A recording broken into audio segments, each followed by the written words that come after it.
Salut mes amis, bonjour à toutes et à tous. La paix, je vous envoie à toutes et à tous.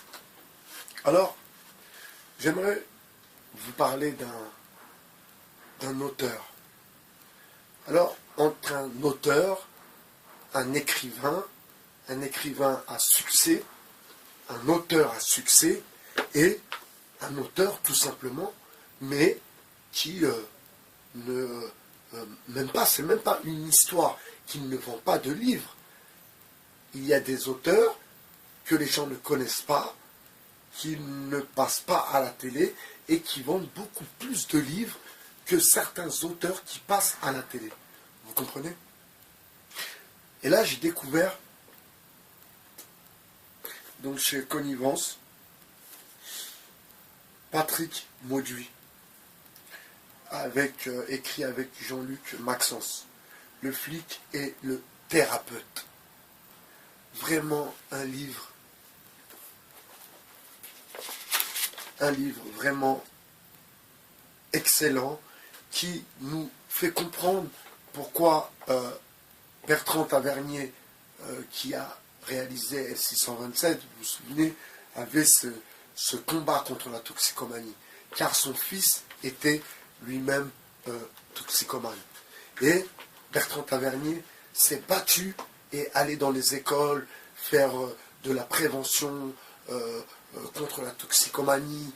Il a fait des documentaires aussi contre la toxicomanie. Il a tourné F627, qui est aussi un film contre la toxicomanie, qui fait voir exactement comment se passe le travail des policiers à l'époque, des policiers de la brigade des stupes.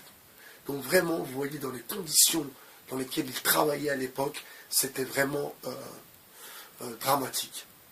Donc leur technique était souvent la même.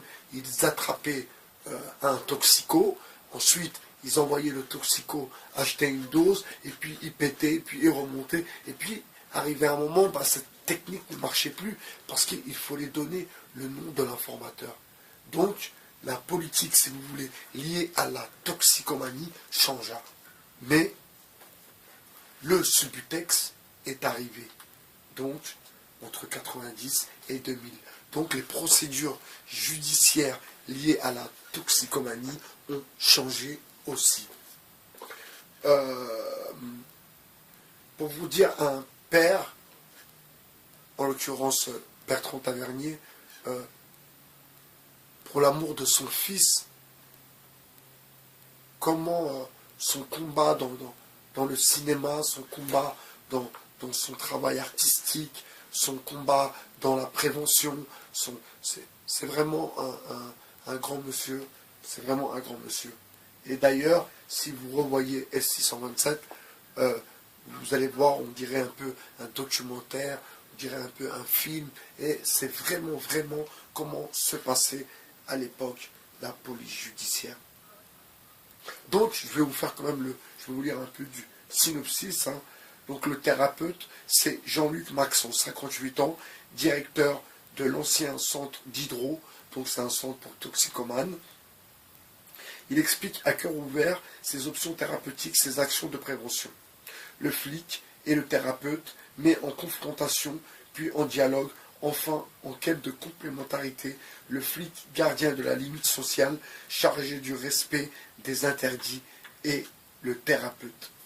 Enfin, je vous invite vraiment à lire ce livre, vraiment, à lire ce livre, Le flic et le thérapeute, donc chez Connivence, édition. Et je voudrais aussi vous dire que n'oubliez pas que cette paix sociale que la police laisse faire dans nos quartiers est une réelle paix sociale. Quand vous apprenez que des jeunes se font arrêter avec un couteau, avec des barrettes, et qu'on les relâche, eh bien, vous vous posez la question. Et qu'un autre, pour 2 grammes de cocaïne, il prend 5 ans de prison, eh bien, vous vous posez la question. Qui sont les balances? Qui sont les indices? Qui a mis les indices au travail? Est-ce que c'est des balances pilotées par la police? Vous comprenez? MyBHR sur le 2.0, on élève toujours le niveau. Toujours on élève toujours le niveau sur le 2.0. Bonne journée.